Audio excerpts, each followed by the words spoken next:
இலங்கையில் இறுதி யுத்தம் நடந்த பூமி வந்து இதுதான் இந்த முள்ளிவாய்க்கால் அண்ட் நந்திக்கடல். 16 வருடங்கள் கடந்த முள்ளிவாய்க்கால் நந்திக்கடலோட நிலைகள் எப்படி இருக்கு அண்ட் அந்த காலகட்டத்தில் இங்கேருந்து உயிர் தப்பிய மக்களோட ஒவ்வொரு கருத்துக்கள் எப்படிருக்கா. யுத்தத்தில் எங்களோட கிராமம் அழிக்கப்பட்ட கிராமம். 5 லட்சம் மக்களை ஒரு குறிப்பிட்ட 2 3 கிலோமீட்டருக்குள்ள வச்சுட்டு எல்லா பக்கத்தாலையும் முருகனை இந்த பொஸ்பரஸ் அலறிகள் எல்லாம் விழுந்து சிதறைக்குள்ள ஒரு செல் விழுதுன்னு சொன்னால் அதில் ஒரு 5 சனம் சாவும். ஒரு குண்டு விழுதுன்னு சொன்னால் குறைஞ்சது ஒரு 5 சனம், ஒரு குண்டுல 5 பேர் அப்படி சாவும். இதெல்லாம் போய்கொண்டு இருக்கல எங்களுக்கு பின்னால் அப்படியே இலியாங்க கூட்டமாக வருது.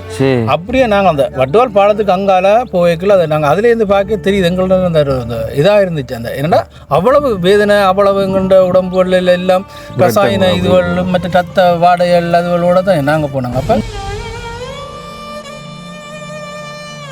அவன் கப்பலில் கொண்டு வந்து சாமான் இறக்குவாங்க, சாமான் இறக்கி கிடக்கண்டு வந்து அவன் செல்லல் அடிப்பாங்க, உடனே கப்பல்காரன் விட்டுட்டு போவான். சாப்பாடும் கிடைக்காது. கப்பல் வந்து சேர்றதுக்கே அவ்வளோ கஷ்டப்பட்டு அந்த கஞ்சிக்கு வந்து சாப்பாட்டுக்கு வந்து நிற்கிற டைமில் கூட ஏற்கனவே அதில் விழுந்து உயிர் போனது லைன்ல நிற்க லைன் சாப்பாடு இதோட நிற்கல. அதே நேரம் எங்களை காப்பாற்றி கொண்டு போகிறக்காண்டி அப்பா வட்டுவால் பால ராணுவத்திட்ட அங்கால போய் ஒரு குடும்பத்தை கொண்டு விட்டு தான் அந்த டீப்பை கொண்டு வரணும்.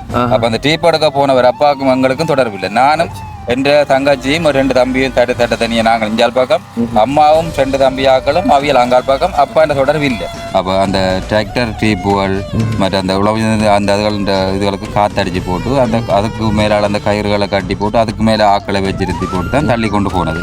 ரவுண்ட்ஸுகள் பீஸுகள் பட்டு அந்த டீப்புகள் வந்து ஓட்டாகி போச்சுன்னு சொன்னால் அவியல் வந்து அந்த அந்த தண்ணி தான் அது உயிருக்கு உத்தரவாதம் இல்லாத பயணம். அது இஞ்சால் பக்கம் வந்து ராணுவம் இருக்குது. அங்கே இருந்து அவியல் கைத்தை கட்டிருக்கணும். கைத்தை பிடிச்சி தான் தாழ்வு தானே தண்ணி கைத்தை பிடிச்சி கொண்டு அங்கால் பக்கம் போகல.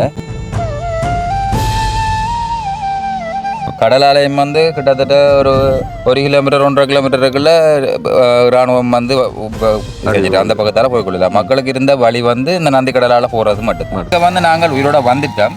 இதோட உயிரோட வராத ஆக்கள் வந்து நிறைய உயிரோட வந்தாக்கள் குறைவு வீதம், உயிரோட வராத ஆக்கள் காயப்பட்ட ஆக்கள்லாம் கூட.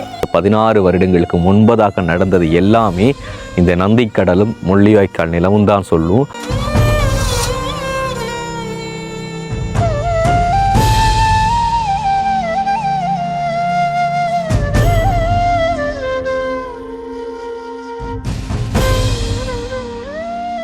வெல்கம் டு ஆர்ஜி மீத் கேஜி. இன்றைக்கி வந்து நம்ம எங்கே நிற்கிறோம் அப்படி சொல்லி பார்த்தீங்கன்னு சொன்னால் போர்டை பார்க்கும்போது உங்களுக்கு தெரிஞ்சிருக்கும். அதாவது வட மாகாணத்தில் முல்லைத்தீவு மாவட்டத்தில் முள்ளிவாய்க்கால் பக்கத்தில் நிற்கிறோம். முள்ளிவாய்க்கால்னு சொன்னதுமே வந்து எல்லாருக்குமே வந்து தெரிஞ்சிருக்கும். அதாவது இலங்கையில் இறுதி யுத்தம் நடந்த பூமி வந்து இதுதான். ஸோ அந்த காலகட்டத்தில் இந்த முள்ளிவாய்க்கால் அண்ட் நந்திக்கடல் இது ரெண்டுமே வந்து மக்களோட உயிர் காக்கிறதுக்கு மக்கள் பட்ட ஒவ்வொரு அவல நிலைகளும் வந்து எல்லாருமே அறிச்சிருப்பீங்க. ஸோ அது எல்லாமே வந்து நம்ம வார்த்தைகளால் சொல்ல முடியாது அண்டு இப்போ இருக்கிற நிறைய பேர்த்துக்கு தெரியாது. ஆனால் இங்கே இருக்கிற ஒவ்வொரு மக்களுக்கும் அதனுடைய வழிகளும் வேதனைகளும் வடுக்களும் வந்து தெரியும். ஸோ அது ஒவ்வொன்றையும் வந்து அவங்கக்கிட்ட நம்ம வந்து இப்போ கேட்டறிய போகிறோம். அண்டு இதெல்லாம் தாண்டி முக்கியமாக இன்றைக்கி இந்த ஒரு காணொலி எடுக்கிறதுக்கான காரணமே இலங்கையை பொறுத்த மட்டும் இல்லை பல பகுதியிலையுமே வந்து பல விதமான அபிவிருத்தி திட்டங்கள் வந்து முன்னெடுக்கப்பட்டு வருது. ஆனால் இந்த பகுதியில் எந்த அளவிற்கான அபிவிருத்தி திட்டங்கள் நடந்திருக்கு அப்படின்னு சொல்லி பார்த்தீங்கன்னு சொன்னால் அதுவும் இங்கே இருக்கக்கூடிய மக்கள் வந்து சொன்னாலே உங்களுக்கு தெரிஞ்சிருக்கும். மோஸ்ட்லி பல இடங்களில் அதாவது உள்ளூர் அபிவிருத்தி, அதாவது எப்படி சொல்கிற வீதிகளாக இருக்கட்டும், பாடசாலைகளாக இருக்கட்டும், அதே மாதிரி வைத்தியசாலைகளாக இருக்கட்டும், பொது சந்தைகளாக இருக்கட்டும், இது எல்லாமே வந்து பல விதத்தில் வந்து அபிவிருத்திகள் வந்து நடந்து கொண்டு வருது. ஆனால் இந்த முள்ளிவாய்க்கால் பகுதியை எடுத்துக்கொண்டு பார்த்தீங்கன்னு சொன்னால் ஆங்காங்கே ஒரு சில அபிவிருத்திகள் நடந்து பல அபிவிருத்திகள் வந்து இன்னும் முன்னெடுக்கப்படா வண்ணம் இருக்குது அப்படி சொல்லி இங்கே இருக்கிற மக்கள்கள் வந்து பல விதமான கருத்துக்கள் வந்து முன்வச்சு கொண்டு வராங்க. ஸோ அந்த வகையில் இன்னைக்கு நாங்கள் 16 வருடங்கள் கடந்த முள்ளிவாய்க்கால் நந்திக்கடலோட நிலைகள் எப்படி இருக்குது அண்ட் அந்த காலகட்டத்தில் இங்கேருந்து உயிர் தப்பிய மக்களோட ஒவ்வொரு கருத்துக்களும் எப்படி இருக்கு அப்படி சொல்லி கேட்டறியலாம் அப்படி சொல்லி தான் வந்திருந்தோம். ஆனால் அவங்க இதெல்லாம் தாண்டி இன்னைக்கு எங்களுடைய அடுத்த சமுதாயம் வளர்கிறதுக்கு மிக முக்கியம் தம்பி ஒவ்வொரு அபிவிருத்தி திட்டங்களும். பட் அந்த அபிவிருத்தி திட்டங்கள் சரியான முறையில் இங்கே முன்னெடுக்கப்படவில்லை அப்படி சொல்லி வந்து ஒரு கருத்துக்களை வந்து முன்வச்சிருக்காங்க. அதுக்காமே தான் இன்னைக்கு 16 வருடங்கள் உறங்கி கொண்டிருக்கும் முள்ளிவாய்க்கால் நந்திக்கடல் இது ரெண்டத்தையுமே இணைத்து மக்கள் மத்தியிலிருந்து ஒரு சில கருத்துக்களை நாங்கள் உங்களுக்காக வந்து காண்பிக்க போகிறோம். ஸோ இந்த ஒரு காணொலி நிறைய பேருக்கு ஒரு பயனுள்ள ஒரு காணொலியாக இருக்க போகுது. ஸோ இந்த ஒரு காணொலியை முதலே வந்து தட்டி விட்டு போகாமல் காணொலி முழுவதுமாக வந்து பார்வையிடுங்க. காணொலிக்குள்ளே போகலாம்.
16 வருடங்கள் கடந்து நந்திக்கடலோட உறக்க நிலை இதுதான். ஸோ நந்திக்கடல் மட்டும் இல்லை, நந்திக்கடல் வந்து முள்ளிவாய்க்காலுக்குள்ளே இருக்கக்கூடிய ஒரு பகுதி.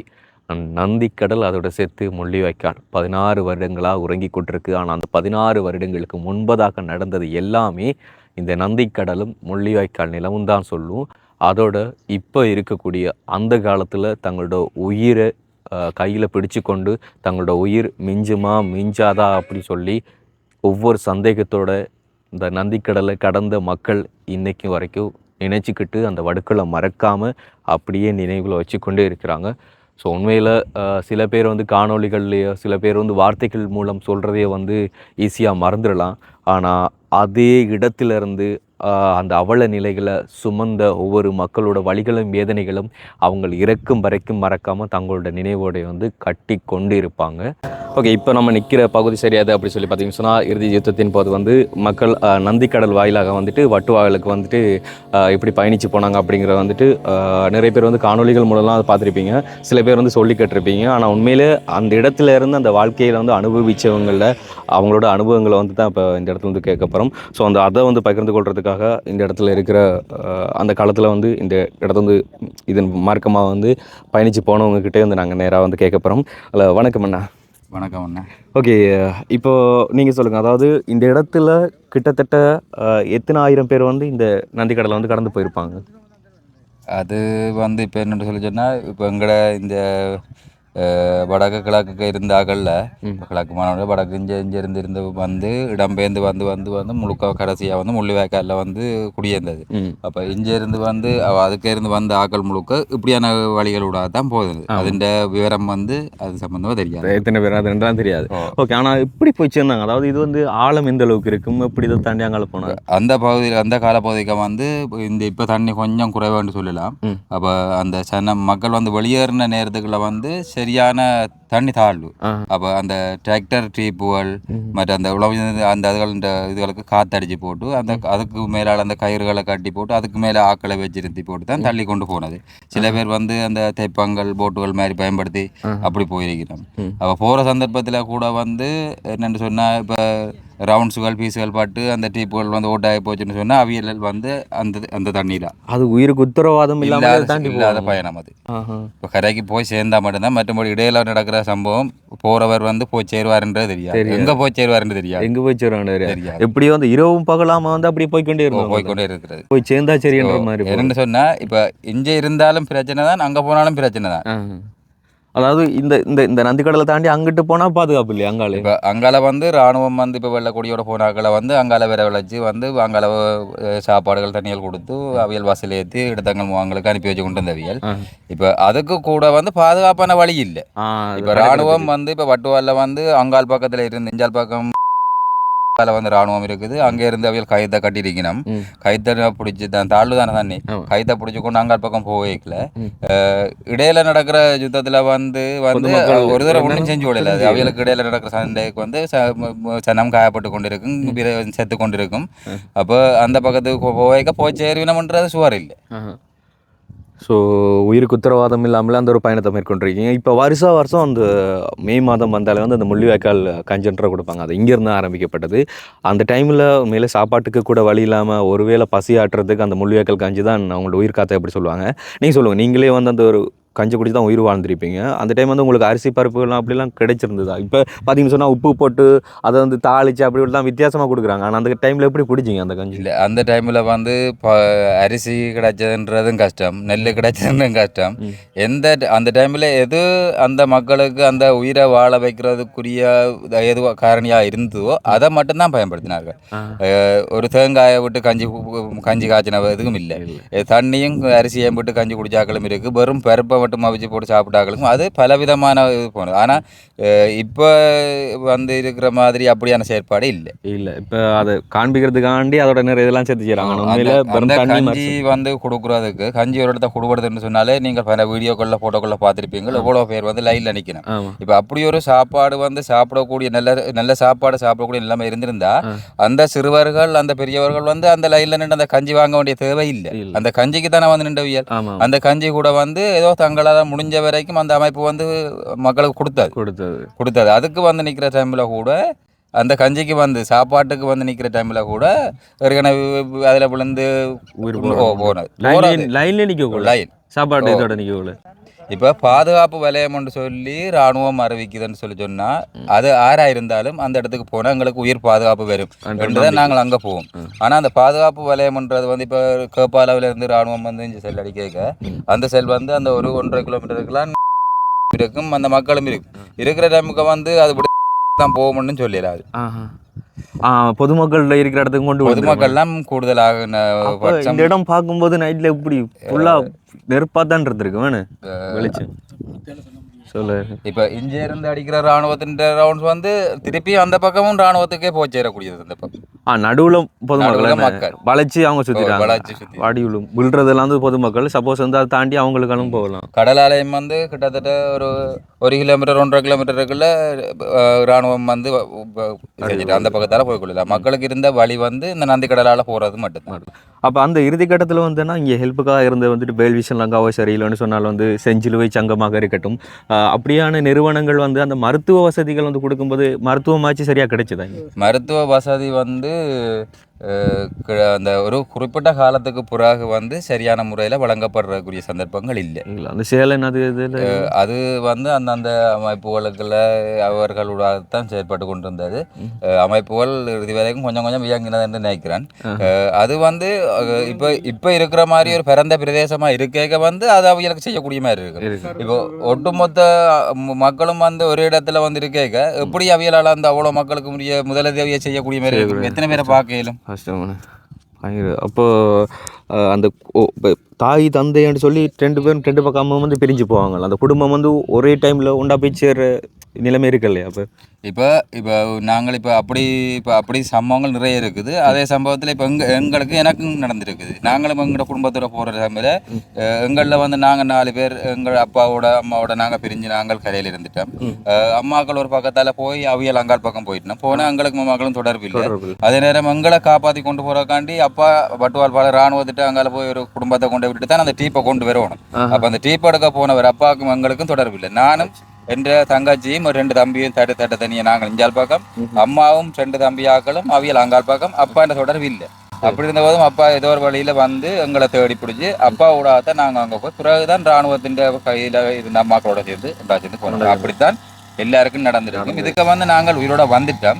இதோட உயிரோட பெறாத ஆக்கள் வந்து நிறைய உயிரோட வந்தாக்கள் குறைவு வீதம். உயிரோட பெறாத ஆக்கள் காயப்பட்ட ஆக்கள்லாம் கூட. ஸோ வந்து இப்போ தாயை தந்தையை வந்து பிரிஞ்சு பிள்ளைகள் ஒரு பக்கம் இருந்தால் அப்பா அம்மா வருவாங்களா இல்லையான்ற ஒரு ஏக்கத்தோடு தான் இருந்திருப்பாங்க கடைசி வரைக்கும். அதில் ஒரு சில பேரோட ஏக்கங்கள் வந்து நிறைவேறிக்கும், பல பேரோட ஏக்கங்கள் இல்லாமல் அப்படி போயிடும். சரி, இப்போ உண்மையில் 16 வருடங்கள் வந்து கடந்து முடிஞ்சுது. உண்மையில் வந்து இறுதி யுத்தம் நடந்த பகுதியும் வந்து இதுதான். அதிக சேதங்கள் ஏற்பட்ட பகுதியும் வந்து இதுதான். அதிக மக்களோட இழப்பு ஏற்பட்ட பகுதியும் இதுதான். அப்போது இப்போ இருக்கிற அரசாங்கத்தினாலோ இல்லைன்னு சொன்னால் அந்த போர் நிறுத்தத்திற்கு அப்புறமா வந்து வெளிநாடுகள் வந்து வந்த நிறுவனங்களோ சரி உதவிகள் பல வகையை வந்து கொண்டு வந்து வடக்கு கிழக்கு பகுதியில் வந்து செய்து கொண்டிருக்காங்க. அப்படி பார்க்கல இந்த முள்ளிவாய்க்கால் பகுதியில் உண்மையில் அபிவிருத்தி திட்டங்களாக இருக்கட்டும் இல்லை மற்ற உதவிகள் வந்து கிடைச்சு கொண்டிருக்குதா? இப்போ முள்ளிவாய்க்கால்னு சொன்னால் உலகத்துக்கே தெரியும். ஆனால் முள்ளிவாய்க்கால் வந்து எங்கட பிரதான வீதியில வந்தா பிரதான வீதி மட்டும்தான் அபிவிருத்தியா இருக்கு. யாராவது வந்து நாங்கள் எங்கள கிராமத்தை மட்டும் பற்றியே நாங்கள் கதைக்கிறோம். ஏண்டா அழிவடைஞ்ச யுத்தத்தினால முழுமையாக அழிக்கப்பட்டது எங்கட கிராமத்தில் இருக்கிற உறவுகளும் அழிஞ்சது. அதே மாதிரி அவர்களோட உடைமைகளும் அழிந்து போனது உண்மை. ஆனா இப்ப இதுவரைக்கும் வந்து அதுகள் எந்த விதத்துல சரிப்படுது கிட்டத்தட்ட வந்து இப்ப வீட்டு திட்ட வசதிகள் வந்து கிட்டத்தட்ட நெருங்கி இருக்குது. மற்றது வீதிகள்ன்றது வந்து சுனாமி காலத்துல வந்து வேர்ல்டு நிறுவனத்தால வந்து செய்து கொடுக்கப்பட்ட ஒரு வீதி தற்சமயம் அதெல்லாம் பயன்பாட்டுக்கு இருக்குது. அதுக்கு பிறகு வந்து புனரமைக்கவே இல்லை. எங்களுடைய முள்ளிவாய்க்கால் மேற்கு கிராமத்துல அப்படி ஒரு அபிவிருத்தி வேலை திட்டம் செய்யவில்லை. தற்சமயம்தான் நாங்கள் பதிவுகள் கொடுத்து அப்படி இப்படின்னு சொல்லி வேலை திட்டங்கள் செய்வதற்கான ஒழுங்கமைப்புகள் நடந்து கொண்டிருக்குது. ஆனா இதுவரைக்கும் எங்களுக்கு அப்படியான ஃபார் எக்ஸாம்பிள் என்னென்னு சொன்னால் வந்து நிறைய பேர் வந்து இப்போ சுற்றுலா பயணிகளாக இருக்கட்டும் இல்லைன்னு சொன்னால் முள்ளிவாய்க்கால் நடந்த சில அந்த அவல நிலைகளை வந்து நேர்லேயே பார்க்கணும் அப்படி சொல்லி வாராக்கள் வந்துட்டு மெயினால் போகும்போது பார்த்துட்டு போகும்போது ஓகே முள்ளிவாய்க்காலில் வந்து டெவலப் ஆகிருக்கு இது நடந்திருக்கு அப்படின்னு சொல்லி நினச்சிட்டு போடுவாங்க. ஆனால் உள்ளே போய் பார்க்கும்போது தான் நிறைய விஷயங்கள் தெரிய வரும்.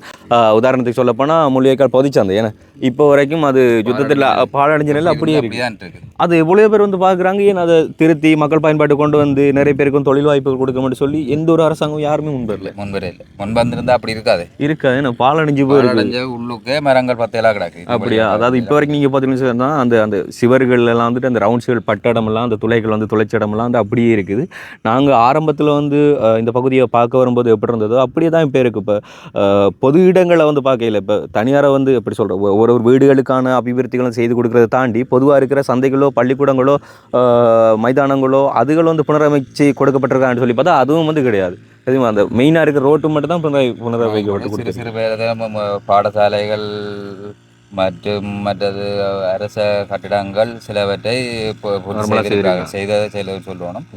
முக்கியமான விஷயம் என்று சொன்னால் எங்களுடைய வீதிகளில் எவரும் கை வைக்கவில்லை. இல்லை அப்போ இப்போ வயல் பக்கங்களுக்கு விவசாய காணிக்க பக்கங்களுக்கு போகிற பக்கங்களுக்கு ரோடு எல்லாமே சேர்த்து நீங்கள் இப்போ இதில் வந்து விரைக பார்த்துருப்பீங்க நினைக்கிறேன். இன்னும் ஒரு மழை பெஞ்சா நீங்கள் ஜல விரையலாது. அப்போ டிராக்டர்லாம் எப்படி விரையலாது, எல்லாம் விரையலாது, கஷ்டம். ஒரு ரோட்டு கூட அப்படி இது வரைக்கும் செய்யலை, எல்லாம் களியாக தான் கிடக்கு. கண்டிப்பாக பார்த்துருப்பீங்க. நாங்கள் சொன்ன மாதிரி வந்து 16 வருடங்கள் கடந்து அவல நிலைகள் வந்து இன்றைக்கும் வடுக்களை வந்து சுமந்து கொண்டிருக்க இந்த முள்ளிவாய்க்காலில் இன்றைக்கி வடக்கு கிழக்கில் சேதங்கள் ஏற்பட்டு குறைவான சேதங்கள் ஏற்பட்ட பகுதியை கூட வந்து தேர்ந்தெடுத்து இவ்வளோ அபிவிருத்தி செய்து கொண்டிருக்கிறாங்க. ஆனால் உண்மையில் அதிக விதமான சேதங்கள் ஏற்பட்ட இந்த முள்ளிவாய்க்கால் பகுதியில் எந்த ஒரு அதாவது குறிப்பிட்ட அதிகமான அபிவிருத்திகள் எதுவுமே வர இல்லை. அதாவது மக்களுக்கு மிக முக்கியமானது வந்து அவங்க பயணம் செய்கிற இந்த வழிமார்க்கங்கள் தான், அதாவது வீதிகள். அதை கூட வந்து இன்னும் ஒரு ஒழுங்கான முறையில் வந்துட்டு சீர் செய்து புனரமைத்து கொடுக்கப்படவில்லை அப்படிங்கிறது வந்து இங்கே குறிப்பிடத்தக்க ஒரு விஷயமா இருக்குது. ஸோ இந்த காணொலிகள் வந்து முடிஞ்ச அளவுக்கு அரசாங்கத்தின் மத்தியில் அவங்க வந்து கொண்டு சேர்க்க போகிறது வந்து ஒவ்வொரு பொதுமக்களோட தலையாய கடமையாக இருக்க போது. அப்போ இங்கே வாக்கு கேட்டு வருவாங்க தானே நிறைய பேர் அந்த எம்பிமார். அப்போ அவங்க உங்கள்கிட்ட என்ன சொல்லி வந்து வாக்கு எடுத்துகிட்டு போகிறாங்க? அந்த நேரத்தை அப்படித்தான் வந்து கொண்டு போயினோம். அது செஞ்சதெல்லாம் இது செஞ்சதெல்லாம் உண்டு. அந்த டைமில் வந்து வந்துட்டு போராக்கள் மட்டும்தான். இப்போ வந்து எங்களோட இப்போ இருக்கிற இதுக்கு வந்து இப்போ எங்களோட பாராளுமன்ற உறுப்பினர் மாதிரி வந்து தமிழ் தேசிய கூட்டமைப்பிலேருந்து வந்து ஒரு பாராளுமன்ற குறிப்பிட்ட அவர் வந்து எல்லாம் பார்த்த பிறகு இப்போ நான் சொன்னேன் இப்போ வந்து பதிவுகள் மேற்கொண்ட இப்போ கிட்டத்தட்ட இப்போ வார வருஷத்துக்குள்ள எங்களுக்கு ஒரு 1.5 கிலோமீட்டர் வீதிக்கு வந்து அனுமதி தந்திருக்காங்க. சொல்லியிருக்காங்க. வீதி வந்து அளக்கப்பட்டிருக்கு. சொன்ன மாதிரி வந்து பள்ளிக்கூடங்கள், மைதானங்கள், அதே மாதிரி இந்த பொதுச்சந்தைகள், லைப்ரரி அப்படின்னு சொல்லி பல விஷயங்களை வந்து அவங்க அபிவிருத்தி செய்து கொடுத்தா அடுத்த சந்ததிகள் வந்து இங்கே வந்து மீளப்படுறதுக்கான வாய்ப்புகள் வந்து அதிகமே இருக்குது. ஸோ அதனால தான் நாங்கள் இந்த ஒரு வீடியோ வந்து மென்ஷன் பண்ணி இன்றைக்கி இது வந்து காண்பிக்கிறோம். மேலும் 16 வருடங்களுக்கு முன்பதாக இதே நந்திக்கடல் பகுதியில் வந்து இவ்வளோ அவலங்கள் வடுக்களை சுமந்து தான் வந்து மக்கள் அந்த பக்கம் கடந்து போயிருப்பாங்க. அண்ணா வந்து வார்த்தைகளால் சொல்லும்போது எங்களால் வந்து அதை கிரகிச்சு கொள்ள முடியாமல் இருக்குன்னு சொன்னால் வெறுமனே வார்த்தை என்றதை தாண்டி அந்த வழிகளை வந்து நேரில் வந்து வாழ்ந்தவங்களும் வந்து அவங்க தான் வந்து எப்படி சொல்கிறேன், மேலே இப்போ படகுலெல்லாம் போகும்போது வந்துட்டு சேஃப்டிக்கு வந்து சேஃப்டி கோட்டில் இருந்து அதே மாதிரி நீங்கள் சொன்ன மாதிரி டீப்பில் வந்து எல்லாமே கொடுப்பாங்க. ஆனால் அந்த கட்டத்தில் வந்து அந்த டீப்பு வந்து ஒரு நம்பிக்கையே இல்லை, உயிரோட போய் சேருமான்ற நம்பிக்கை இல்லை. பட் போய் சேர்ந்தா வாழலாம் அப்படிங்கிற ஒரு நம்பிக்கையில் தான் நாங்களும் போயிருப்பாங்க. ஸோ இரவு பகலை வந்து இதே வழியாக தான் கடந்துருக்குறாங்க. நாங்கள் கோவைக்குள்ள ஒரு ஆள் காயப்பட்டாருன்னு சொன்னால் அவரை விட்டுட்டு தான் நாங்கள் போக வேண்டிய சூழல். அவரை வந்து கொண்டு போயில காயப்பட்டார். நான் என்னோட சேர்ந்து ஒரு கொஞ்சம் குடும்பம் போகுதுன்னு சொன்னால் அதில் ஒரு ஆள் காயப்பட்டால் அந்த ஆளை நாங்கள் தூக்கி அவரை கொண்டு போக வெளிக்கிடைக்குள்ள மற்றாக்களையும் விளந்துடுவோம்ன்ற ஒரு நிலை. அவங்களுக்கு என்ன நடக்குமன்றது தெரியாது. இந்த டைம் ரிஸ்க் எடுத்தா இப்போ ஒரு 5 பேர் போகிறோம்னு சொன்னால் அதில் 2 பேரோ ஒரு ஆளோ காயப்பட்டால் அந்த ஒரு ஆளை கொண்டு போயிடாது. அந்த அவர் நடக்கக்கூடிய ஆளுன்னு சொன்னால் அவரை போகக்கூடிய ஒரு சூழல் இருந்துச்சு. என்னென்னு சொன்னால் எங்களுக்கு 5 லட்சம் மக்களை ஒரு குறிப்பிட்ட 3 கிலோமீட்டருக்குள்ளே வச்சுட்டு எல்லா பக்கத்தாலையும் முருகனை விழுந்து அலறிகள் எல்லாம் விழுந்து சிதறைக்குள்ள ஒரு செல் விழுதுன்னு சொன்னால் அதில் ஒரு 5 சனம் சாகும். ஒரு குண்டு விழுதுன்னு சொன்னால் குறைஞ்சது ஒரு 5 சனம், ஒரு குண்டுல 5 பேர் அப்படி சாகும். அதிகமான ஆகலாம்.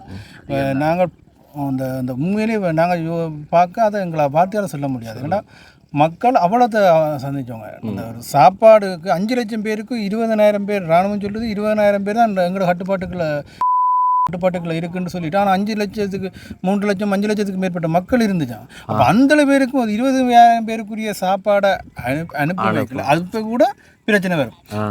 கப்பலில் கொண்டு வந்து சாமான் இறக்குவாங்க, சாமான் இறக்கி கிடக்காண்டு வந்து அவன் செல்லால் அடிப்பாங்க, உடனே கப்பல்காரன் விட்டுட்டு போவான், சாப்பாடும் கிடைக்காது. கப்பல் வந்து சேர்றதுக்கே அவ்வளோ கஷ்டப்பட்டது. அப்போ அந்தளவு பேருக்கு கொடுக்கல கஞ்சி. இந்த கஞ்சி என்று சொன்னால் இப்போ என்னென்னா கஞ்சியில் நாங்கள் வாங்குறதுக்கு ஒரு லைனில் நிற்கிறோம்னு சொன்னால் அதில் நான் எப்படி இருந்தாலும் இழப்புகள் வந்து கொண்டு இருக்கும். கடலால் எந்த அடிக்கிறான், மேலே இங்கே எந்த அடிக்கிறான், விமானத்தால் அடிக்கிறாங்க, எல்லா பக்கத்தாலும் அடிக்க எல்லா மக்களும் சரியான கஷ்டப்படாது. எங்களால் வார்த்தையால் சொல்ல முடியாது. இப்போ நீங்கள் கேட்டிருக்க கூட என்ன இவங்க சொல்கிறாங்கன்ற ஒரு இதுதான் இது பெருமை ஒழிய, ஆனால் அந்த வார்த்தையால் சொல்ல முடியாது. வார்த்தையால் எங்களுக்கு வராது. ஏன்னா அவ்வளவு அனுபவிச்சு நாங்கள் அந்த எத்தனை வருஷங்கள் போனாலும் மறக்க எங்களால் வடுக்கல்ன்றது அது நாங்கள் இறந்ததுக்கு பிறதானது எங்களால் அழியமே ஒழிய இளம் சமூகங்களுக்கும் அது தெரியும். அழிய இது எல்லாருக்கும் இந்த வழி இருக்கு கண்டிப்பாக. அதாவது உண்மையில் வார்த்தைகளால் கேட்கும்போது நம்மளுக்கு இவ்வளோ வலியும் வேதனையும் வந்து கொடுக்குன்னு சொன்னால், இந்த இடத்துல வந்து நேரில் வந்து அனுபவிச்சவங்களை வந்து பாருங்கள் எப்படி இருக்குன்னு சொல்லி, கடைசி டைமில் சாப்பாட்டுக்கு கூட போய் நிற்கும் போது உயிருக்கு பயந்து தான் அந்த சாப்பாடு வேண்ட வேண்டிய ஒரு நிலை அப்படி சொன்னால் இவ்வளோ கஷ்டமான. அப்படிப்பட்ட மக்கள் இன்றைக்கு எந்த ஒரு நிலைமையில் வாழ்ந்துட்டு இருக்கிறாங்க. இவங்களுக்கான அபிவிருத்தியை செய்து இவங்களை வந்து மேலே நெறிப்படுத்தி விடுவோம், இவங்களுக்கான தொழில் வாய்ப்புகளை வந்து இங்கே வந்து உருவாக்கி கொடுப்போம் அப்படி சொல்லி ஏன் இன்னைக்கு வரைக்கும் பார்லிமெண்ட்ரங்களே அங்கே இங்கே பேசுகிறாங்க இல்லைன்னு சொல்லி தெரியும். இன்றைக்கு நிறைய பாராளுமன்ற உறுப்பினர்கள் வந்து பார்த்தீங்கன்னா தெரியும், தேவையில்லா விஷயங்கள் எடுத்துக்கொண்டு வச்சு அங்கே பார்லிமெண்டத்தில் பேசிக்கொண்டு இருக்கிறாங்க. மக்களுக்கு தேவையான விஷயங்கள் வந்து பேச வேண்டிய அவசியம் என்ன. இப்போ இதுக்குள்ள குறிப்பிட்ட இடத்துக்குள்ள ஆக்கள் இருக்குன்னு சொன்னால் டொய்லெட்ன்றது ஒரு பெரிய ஒரு பிரச்சனை. குடிநீர்ன்றது ஒரு பெரிய பிரச்சனை. கண்டிப்பாக குடிநீர். குடிநீர் இல்லை, டொய்லெட். உண்மையிலே நாங்கள் கடற்கரை ஓரத்தில் ஆம்பளைகளோ பொம்பளைகளோ டொய்லெட்டுக்கு இருந்த வரலாறு இருக்கு. இது ஆம்பளை இருக்கா பொம்பளை இருக்கான்னு சொல்லி தெரியாத ஒரு சூழல் அவ்வளவு இதாக இருந்துச்சு. நாங்கள் அந்த அதிகமாக அந்த கடற்கரையை தான் பயன்படுத்தி சனம் இஞ்சால வந்து இப்போ அங்காலேருந்து இறையனை வைத்துட்டா ரோட்டால் வரைக்கலாம். நாங்கள் சொல்லப்போனால் இப்போ பொக்கனையில இருந்து இஞ்சால விளைஞ்சமடத்துக்கு வாரதுக்கு நாங்கள் கடற்கரையால் தான் வர வேண்டி கிடக்கு. இல்லைன்னா உள்பாதையால் வரேன்னு சொன்னால் அங்கேருந்து இதில் 5 நிமிஷத்தில் வார பாதையை 2 மணித்தாலும் செல்லும் வாரது சுற்றி கூட. ஏன்னா சுற்றி இல்லைன்னா அவ்வளோ க்ரௌட். இப்போ நாங்கள் ரோட்டால் வாரமுண்டா நாங்கள் உயிரோட வாரம்ன்றது உறுதி இல்லை. ஏன்னா அங்கால இருந்து இந்த நேரம் அடிச்சு கொண்டே இருந்தோம். 24 hours அப்படியே அடிச்சு கொண்டே இருந்தோம். ரவுண்ட்ஸால் அடிச்சு கொண்டு இருந்தோம். 6 ஒருதன் கொழுவான், 6 ஒரு ஆள் சாவான். அப்படியான நிலையில் நாங்கள் இப்போ இதுக்குள்ளால வந்தால் 1-2 பேர் அதுக்குள்ளே சாவாங்க. ஒவ்வொரு நாளும் காலையில் போனால் இதுக்குள்ளே இந்த ரோட்டால் போனால் 1-2 பொடி கிடக்கும். அப்படியான சூழல் இருந்தது. ஒவ்வொரு நாளும் சாவுன்றது ஒரு நாளைக்கு 1-2 சாவில் ஆயிரக்கணக்கான போய்கொண்டே இருக்கு. ஆயிரக்கணக்கான திரும்ப திசையெல்லாம் நீங்கள் பிணங்களை முழிச்சு கொண்டு தான் நாங்கள் இதெல்லாம் நடந்து போய்களில் நாங்கள் இந்த வட்டுவால் பாலத்தில் தான் போகிறாங்க. வட்டுவால் பாலத்தில் பார்க்க 2 பக்கத்துலையும் போடி மிதந்த ஓடியே இருக்குது. ஏன்னு சொன்னால் சண்டை நடந்து கொண்டு இருக்கல எந்த இதுகள் வந்து கொடுவதுன்னு சொல்லி ஒருத்தருக்கு அதில் இறந்து கிடக்குறவங்க யாருன்றும் பார்க்கல. அது அண்ணனா தம்பியா சொந்தமாக வந்தமாக பார்க்கல. அதான் நாங்கள் சொன்னேனே, நீங்கள் காயப்பட்டால் உங்களை விட்டுட்டு மറ്റാக்களை கொண்டு போகிற சூழல் அப்படியான சூழல். இப்போ சன மக்கள் என்ன செய்வாங்கன்னு சொன்னால் ஒரு 2 தடி ஒரு தரப்பால் அதுதான் கொண்டு திரிஞ்சுவாங்க. ஏன்னு சொன்னால் டக்கண்டு மற்ற கொஞ்சம் துணியில் பை மாதிரி தைச்சிட்டு அதுக்குள்ள மண்ணை போட்டுட்டு சுத்த வர பாதுகாப்புக்கு ஒரு அரணை அமைச்சிட்டு டென்ட் அமைக்கிறது. அந்த டென்ட்டுக்கு மேலால் கொண்டு விழுந்த வரலாறுகளும் இருக்கு. அதாவது மண்மூட்டைகள் அடிச்சிட்டு மற்ற வைத்தியர்கள் எல்லாம் மருந்து தட்டுப்பாடு. அப்போ ஆப்ரேஷன் செய்கிறதுக்கு கூட வீட்டுக்கு பாவனைக்கு பயன்படுத்துகிற கத்தியை கூட வேற பாவிச்ச வரலாறுகளும் இருக்கு. ஏன்னா அவ்வளவு இடம் எல்லாம் இல்லை, ஒன்றும் இல்லை. மருந்து கட்டுறதுனா பெரிய காயங்களுக்கு எல்லாம் மருந்து கட்ட முடியாது. இப்போ உங்களுக்கு பெரிய காயங்கள் இருந்துச்சுன்னா உங்களை காப்பாற்றக்கூடிய சூழல் இருந்தாலும் உங்களுக்கு செலவழிக்கிற மருந்தை இன்னும் ஒரு 5 பேரை காப்பாற்றலாம்ன்ற நிலைமையில அப்படி இருந்தது. சில காணொலிகளை வந்து பார்த்து அந்த குடல்கள் எல்லாம் அப்போ அந்த இப்போ உங்களுக்கு ஒரு பாரிய காயம் என்று சொன்னால் உங்களை காப்பாற்றலாம். ஆனால் உங்களுக்கு செலவழிக்கிற மருந்து இன்னும் ஒரு 5 பேரை காப்பாற்றலாம். உங்களுக்கு உங்களை விட்டுட்டு அந்த அவைகளுக்கு இது மற்ற வயதானாக்களை காப்பாற்றுறத விட இளம்பயாக்களை காப்பாற்றலாம். அப்படியான சூழல்களில் சரியாக கஷ்டப்பட்டவங்க. அப்போ அந்த நிலைமை நாங்கள் கட்டுவாரால் போவைக்குள்ள எங்களை சொல்லப்போனால் எங்களாம் எல்லாம் என்ன அந்த எல்லாம் இதெல்லாம் வந்து கெமிக்கல் எல்லாம் இருந்து அந்த இலியான் எல்லாம் அவ்வளவு மிதச்சுண்டு. நாங்கள் இதெல்லாம் போய்கொண்டு இருக்கல எங்களுக்கு பின்னால் அப்படியே இலியான் கூட்டமாக வருது.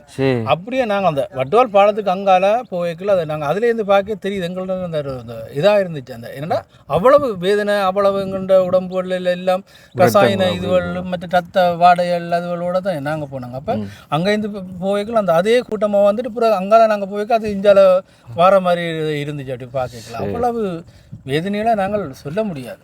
ஆனால் விவேகானந்ததுன்னா உலகம் தெரிஞ்சது விஷயம். ஆனால் இப்போ எங்களோட அபிவிருத்திகளை பார்க்க போனால் ஒரு இதுவும் இல்லை. அதுதான் உண்மையிலே என்னென்னா ஒரு இப்போ எங்களோட யுத்தம் முடிஞ்ச யுத்தத்தில் எங்களோட கிராமம் அழிக்கப்பட்ட கிராமம். கண்டிப்பா. அழிஞ்சதுன்றதை விட அழிக்கப்பட்ட. ஆமாம், இப்போ எப்படி சொல்கிற இப்போ அஜித் ஒரு திரைப்படத்தில் காட்டுறது அத்திப்பட்டி கிராமம் மாதிரி உண்மையில முள்ளிவாய்க்கால்ன்றது அழிக்கப்பட்ட கிராமம். அழிக்கப்பட்ட கிராமத்துக்கு எந்த வித இப்போ ஒரு சிலருக்கு வீட்டு திட்டம் செய்துட்டு இருக்கிறாங்க, ஆனால் சிலருக்கு ஒரு சைத் வீட்டு திட்டம் என்று சொல்லி செய்துட்டு குறையில் விட்டுட்டு போயிட்டு இருக்கிறாங்க. அப்படி இது வீதியல்ன்றது எந்த வித ஒரு இதுவும் இல்லை, கையே வைக்க பிரதான வீதி. அவங்க இது A35 பாதைன்றதால அந்த பாதையை சும்மா செப்பரேட் இருக்காங்களோ இல்லையா, உள்ளுக்குள்ளே வந்து முள்ளிவாய்க்காலுக்கு நீங்கள் உள்ளுக்கு வந்து பார்த்தா தான் தெரியும் அதுன்ற இது கிரவுல் ரோடுகள். நீங்கள் இப்போ நீங்கள் உள்ளே போய் பார்த்தீங்கன்னு சொன்னால் அங்கே கிரவுண்ட்ஸுக்குள்ள தண்ணி இருக்குது. அது மாதிரி வீதிகளால் போகிறோன்னு சொன்னால் நீங்கள் ஒழுங்காக போக முடியாது. இப்போ இடையில பார்க்க ஒரு பிளேஸை ஒரு கொஞ்சம் ரோட்டுக்கு செய்திருந்தாங்க, இந்த கான்கிரீட் போட்டிருக்காங்க, அது 2 பக்கம் ஒரு வயதானாக்கள் ரோட்டால் போக முடியாது. ஏன்னு சொன்னால் இங்காலையும் ஏத்தம் அங்காலையும் ஏத்தம். அப்போ பள்ளிக்கூடம் போகிற மாணவர்கள், அது பள்ளிக்கூட மாணவர்கள் அந்த இரண்டு பிரதான பாதையால் வரைக்குள்ள வீதி விபத்துகள் அதிகமாக ஏற்படும். அப்போ அந்த உள்ளொழுங்கால தான் உள் பாதையால் தான் பெறணும். அந்த பாதையில் மழை பெஞ்சா தண்ணி. இப்போ சொல்லப்போனால் சப்பாத்தை தூக்கி கழுத்தில் போட்டு கொண்டு போக வேண்டிய சூழலில் தான் எங்களோட பிள்ளைகளும் பெறுதல். அப்போ அந்தளவு வந்து ஒரு தரம் வந்து எங்களுக்கு முள்ளிவாய்க்காலில் அபிவிருத்தி வேலை திட்டங்கள் நடக்க இல்லை, இல்லாடிக்கு அங்கே அது சம்பந்தமாக எங்களுக்கு தெரியாதுன்னு யாரும் சொல்லல. என்ன சொன்னால் முள்ளிவாய்க்கால் தெரியாண்டு முள்ளிவாய்க்கால் தெரியாதுன்னு சொல்லல. முள்ளிவாய்க்காலுக்கு பெறாதாக்கள் இல்லை, இங்கே வந்து தான் போனாங்க. ஆமாம், இப்போ எல்லாருக்கும் தெரியும். உலகம் அறிஞ்ச ஒரு பகுதியாக வந்து இது ஒரு முள்ளிவாய்க்கால் இருக்குது. இங்கே பள்ளிக்கூட மாணவர்கள் அதிக விதமான இன்னல்களை வந்து எதிர்கொள்கிறாங்க. அது இங்கே வந்து நீங்கள் நேரில் பார்க்கும்போது அவங்களுக்கு தெரிய வரும்.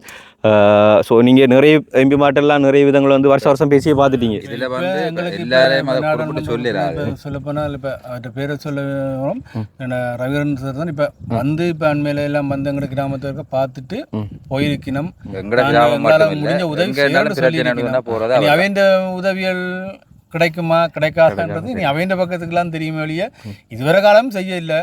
இப்போ வந்திருக்கணும், வந்து பார்த்துட்டு போயிடணும். எங்களுக்கு அரச நிறுவனங்களோ உலக மக்களோ சேர்ந்து ஏதாவது ஒரு எங்களோட கிராமத்தை கொஞ்சம் வளர்த்து விட்டால் ஒரு இதாக இருக்கும். ஏன்னா இப்போ பிள்ளைகள் எல்லாம் அந்த வேறு நிலைமைக்கு போக வேண்டிய சூழல் கூட வரும் இதுகளால். அப்போ எல்லாரும் சேர்ந்தா தான் இந்த தேசத்தை இப்போ ஒரு நாட்டின் அபிவிருத்தியை ரோட்டில் பார்த்தா தெரியும். கண்டிப்பாக. அப்போ எங்களோட இடத்தின் இதை எங்களோட வீதியை பார்த்தீங்கன்னு சொன்னால் உங்களுக்கு தெரியும். கண்டிப்பாக.